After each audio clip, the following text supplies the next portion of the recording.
মায়ের জন্য শুধু একটু পান কিনতে বের হয়েছিল ছোট্ট রেশমি, কিন্তু সেই বের হওয়াই হয়ে গেল জীবনের শেষ পথ চলা। চট্টগ্রামে সন্ত্রাসীদের গুলিতে আহত 11 বছর বয়সী শিশু রেশমি আক্তার শেষ পর্যন্ত মৃত্যুর কাছে হার মেনেছে। বৃহস্পতিবার সকালে হাসপাতাল কর্তৃপক্ষ তার মৃত্যুর বিষয়টি নিশ্চিত করেছে। 5 ভাই বোনের মধ্যে রেশমি ছিল সবার ছোট।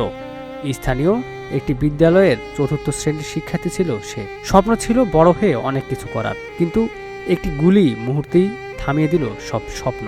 গত 7 মে চট্টগ্রাম নগরের বায়েজিদ থানার রৌফাবাদ বিহারী কলোনিতে ঘটে এই হৃদয় বিদারক ঘটনা। পরিবারের ভাষ্য অনুযায়ী সেদিন রাতে মায়ের জন্য পান কিনতে দোকানে যাচ্ছিল ছোট রেশমি। ঠিক তখনই সন্ত্রাসীদের ছোড়া গুলিতে গুরুতর আহত হয় সে। চিকিৎসকরা জানান, গুলিটি রেশমির মাথায় লাগে। মস্তিষ্ক মারাত্মকভাবে ক্ষতিগ্রস্ত হয়ে প্রায় অকার্যকর হয়ে পড়ে। প্রথমে তাকে চট্টগ্রাম মেডিকেল কলেজ হাসপাতালে নেওয়া হলেও আইসিইউ সংকটের কারণে পরে একটি বেসরকারি হাসপাতালে স্থানান্তর করা হয়। সেখানে লাইফ সাপোর্টে মৃত্যুর সঙ্গে লড়াই করছিল ছোট্ট রেশমি, কিন্তু শেষ পর্যন্ত সেই লড়াই আর জিততে পারল না সে। একটি শিশু যে কিনা শুধু দোকানে গিয়েছিল মায়ের জন্য পান আনতে, সেই হয়ে গেল সন্ত্রাসের নির্মম শিকার। এই ঘটনায় এলাকায় নেমে এসেছে শোক আর ক্ষোভের ছায়া। Ekramuzzaman, news flash 71।